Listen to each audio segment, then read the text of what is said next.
I'm making this video about fasting because I was shocked by the results. I have no benefits from promoting this kind of thing, but I felt so good. I felt so healthy. After the second day, aches and pains and inflammation went away. It was phenomenal. It's not easy, but the more you practice it, the easier it gets. Listen to this information. Imagine eating just one meal a day. Not for a day, not for a week, but as a routine. Most people think this would destroy your body. Starvation, weakness, muscle loss. But inside you, something very different begins to happen. Your body doesn't panic, it switches modes. Today, we'll see exactly what happens inside your body during a full 23-hour fast, hour by hour. For the first few hours after your meal, everything is normal. Digestion runs its course. But then, once the nutrients have entered your bloodstream, something rare happens. Your digestive system rests. Stomach activity slows, insulin begins to fall, the pancreas reduces its workload. Constant eating keeps our bodies in a permanent state of processing. This one meal structure gives your organs silence, a quiet that modern bodies almost never get. Your liver, sensing this, quietly prepares for the long shift ahead. By hour 6, your body switches to its stored fuel. The liver begins to break down glycogen, its cache of stored glucose, releasing a slow, steady stream of energy. Your brain remains stable. Your muscles stay functional.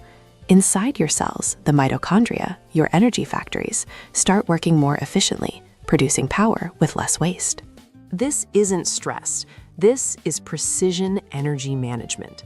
Around the 12-hour mark, you cross an invisible biological line. Insulin, which has been falling steadily, now drops sharply. This is the key. Low insulin unlocks your fat cells. In response, your liver begins producing ketones, a clean, efficient fuel that your brain can use directly. This is when many people notice a shift. Thinking becomes clearer. The nagging waves of hunger subside. Energy feels stable, not spiky. Your body has just entered a state of fasted metabolism, a state it evolved for. Now the real work begins. Around hour 18, your cells activate a process called autophagy.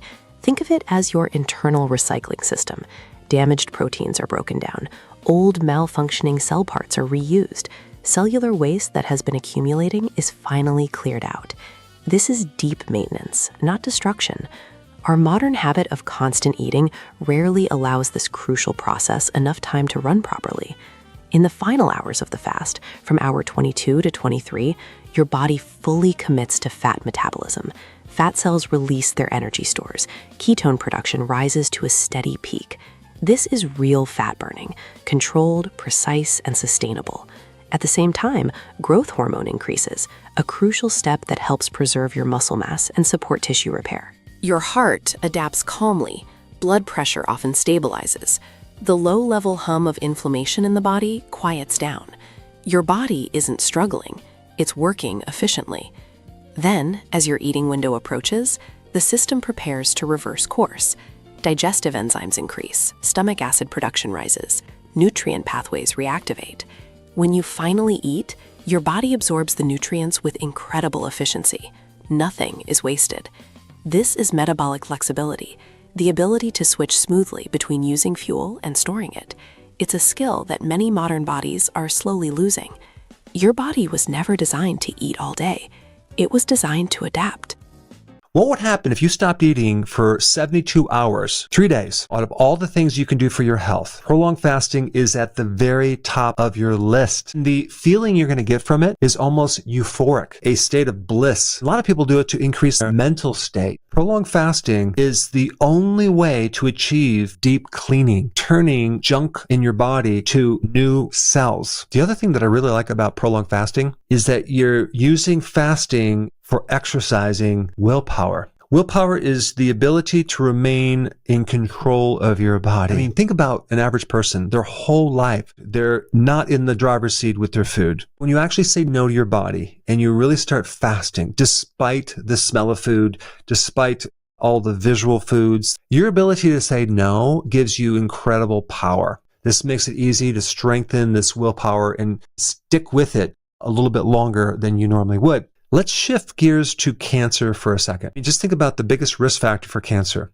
It's age. As you get older, your risk for cancer goes up. Why? Because of the accumulated damage in your cells. Plus, as you age, you get more inflammation. You get less oxygen. Cancer tends to grow into areas of inflammation and low oxygen. Fasting is the most potent thing to reduce inflammation. There is some data to show that cancer cells can live on sugar, certain amino acids, as well as ketones, but not the ketones that come from fasting. Ketones are not just about an alternative fuel. They help your brain. Your brain prefers them. Ketones activate genes that extend your life. If you do regular prolonged fasting, I really believe that you can totally prevent getting cancer. This is why I recommend doing a 72-hour fast every single month. Prolonged fasting will also take insulin and really bring that way down. If we can keep that hormone low, your body can't grow a tumor.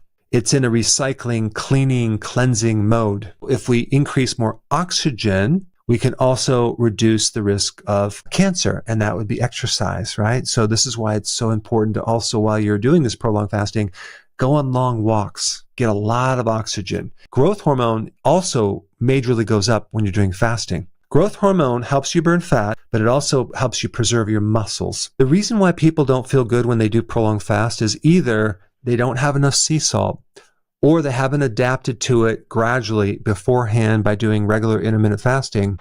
As I said, I fasted and I was shocked by how good I felt, how my mood lifted. People are not made to eat the whole time. Thousands of years ago, we didn't have food at our disposal. I think we're living a very unhealthy lifestyle by eating the whole time. But one of the biggest benefits was how well I felt, how happy I was, how my whole mood lifted. Listen to this story. I can testify of this kind of thing. You may have heard this story in another video, but I had this gentleman who reached out to me and he said, you might want to do a video on my story. He was very, very depressed. He was suicidal. He wanted to kill himself. So he locked himself in his room for a few days and just wanted to starve himself to death. Laid in his bed and just said, I'm not going to eat or drink anything. By day 3, he was feeling incredible, happy. Mind was working. He's like, why do I feel so good? So he goes on his computer and he discovered the benefits of fasting from my video, and it changed his whole life around. I also did a video on a group of, I think it was 5 to 7 people. 1 or 2 of these people had diabetes type 1, and they wanted to do an experiment where they did exercise. They ran 20 miles every single day for 5 days in a row. They wanted to prove that a diabetic type 1 could handle doing 5 marathons in a row. But that wasn't the interesting thing about this story. It's that they not only ran 20 miles a day for 5 days, they also fasted. Yes, fasted for 5 days. What's really interesting is that they didn't get a lot of soreness. Why? Because the anti-inflammatory effects from the fasting, sky high.